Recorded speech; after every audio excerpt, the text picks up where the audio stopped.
from what I understand from all our guests, it's a bottom-top approach or top-to-bottom approach. There's no in-between here. We see a generation that is coming up now that I would say the value system in our society has dropped.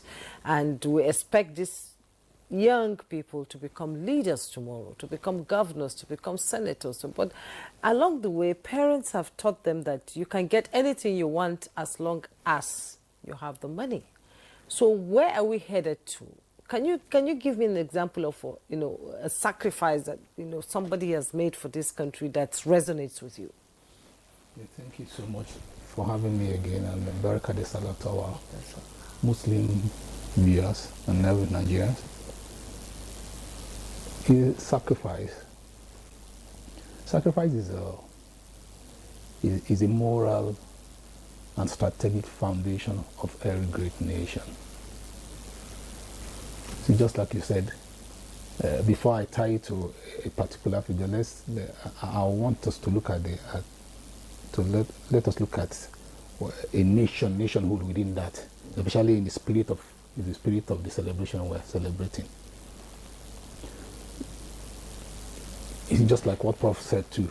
You said that too. That when Jefferson, is it Jefferson that said? That said Kennedy. That. Kennedy. Yeah, Yes.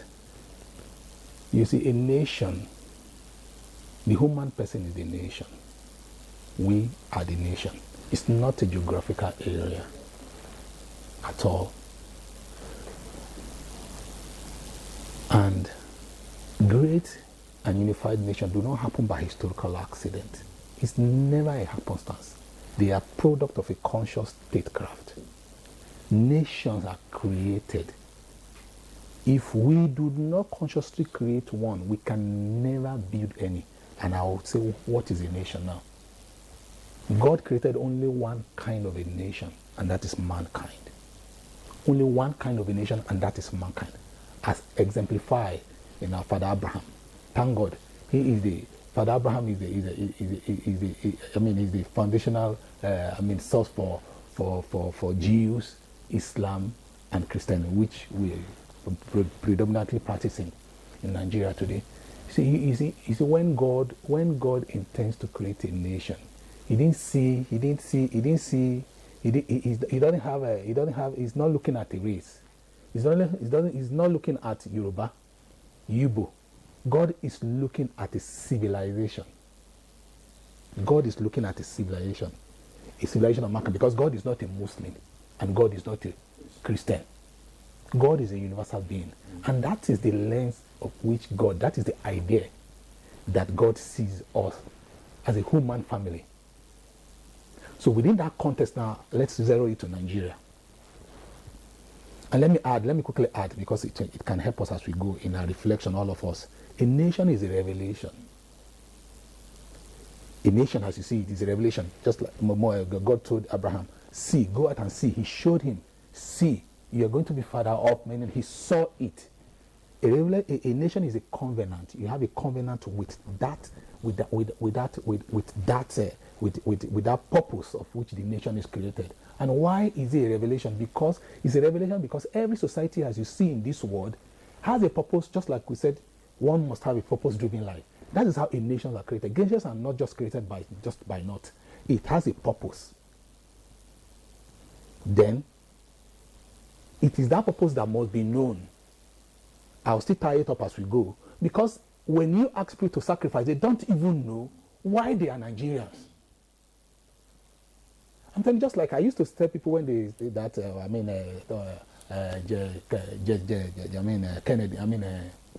John Kennedy.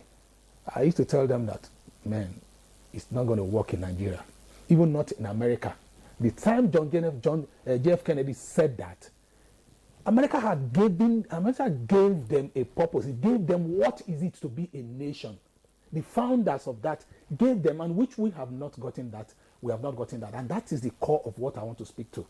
That nations are created. If you do not consciously create one, people don't have anything to live with. Look at we have cross identity, multiple identity, and that's the first thing we should be. I know who are we as a people.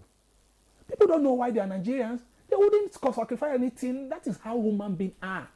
Sometimes when we talk about this thing, we tend to lead. I love to do it practically myself. When I was meditating upon this before coming this morning, because that is what I've been doing for over 30 years of my life. I've been meditating upon this great entity, Nigeria. Why are we like this? Since I was young, just like our leader from NOA was saying, since I was young, even though we saw our parents living that way, it kept going down, kept going down. All I had is Nigeria is Nigeria is going down every day. You can see it all out there. It used to baffle me that what is really the problem. And I found that we are not yet a nation. Nigeria is a nation, just like in my words every day. I have opportunity to speak. I say Nigeria is a nation waiting to be born. And let's tie it to what he said, that the family is a building brick of society, and that is where leadership comes. Who is going to be the father of this nation? Who will father it? But we had founding fathers who laid the foundation for this country. Yes, they aspire to see a great nation, but they did their part. In every society, every generation must discover their own mission. They either fulfill it or betray it. The great founding father that you talk about founded an independent Nigeria for us. For us, you and I, a responsibility to call. That's a national call that we must not. Your father founded a parcel of land for you. For you are the owner now. But but to turn that house to a home is another thing. It takes wisdom more than that is used to find out that is it. They finished and they did. I still see them as the most noblest of all.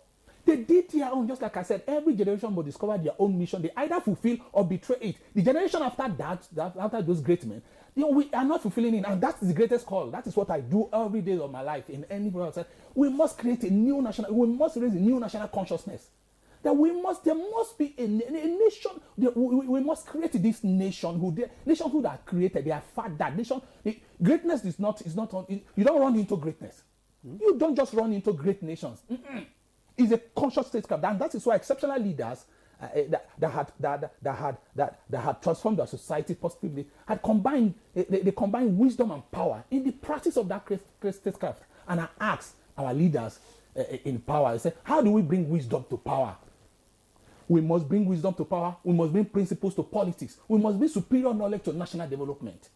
It's not a play. I don't used to sleep sometimes. If not that I now understand my calling for life, I know when you understand your calling, that's on purpose, I now live with it. I used to God, leave me. My wife said, you're talking about New Nigeria. They don't even know you. Now, thank God people are knowing me now. So you have called me. I was watching you day before yesterday too. It's in the rise. In the rise, thank you. So people are calling me. I tell my wife, they are calling you now. I said, they will call me now. That is my call. I had to, when I was young, I have found your purpose. I'm fulfilling my purpose. So when purpose is discovered, destiny understood, leadership is born. So you're at work now. I'm at work.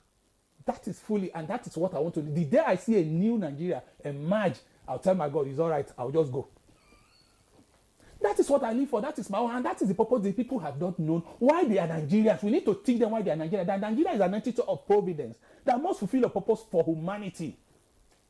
Let me tell you, my sisters and brothers, you see, purpose is the most intangible force that binds entity together. I'm telling you, it's the most powerful intangible force that binds entity together. Without this, there's nothing you can do. In short, that is what is built. Nation building is building a common sense of purpose. A sense of shared destiny. A dream that everybody believes in and go build to fruition against all odds. They don't even want to do it. They see themselves inside it and they are building it. That is what we will not be able to do. And no sacrifice without this. This is the sacrifice. This is where the sacrifice comes. Because if you say we should sacrifice in all of it, you will be going. In short, this is where I'm placing where the sacrifice is supposed to be now. The sacrifice to be that all of us there, and thank God anyway he's doing it. I know it's not by accident. I met you because I've written. Yeah, I know you are very big. I've written anytime. In short, before you did it, barely spent 1 month. I've written to him. Let's work. I said let's work together. I'm going to do my own free. No, I'm not asking for anything. Okay. So please let me just land on this thought. Okay. So I want us, where the sacrifice is this. I want every one of us to sacrifice and see. The first sacrifice is to identify where the sacrifice is supposed to be placed. That the greatest call of our generation, and that we have given this independent, we have given this great nation entity. How do we consciously turn it to a nation? That it becomes life for everybody lives it. A nation is a collective consciousness, it's the greater aspiration of the people. Africa area.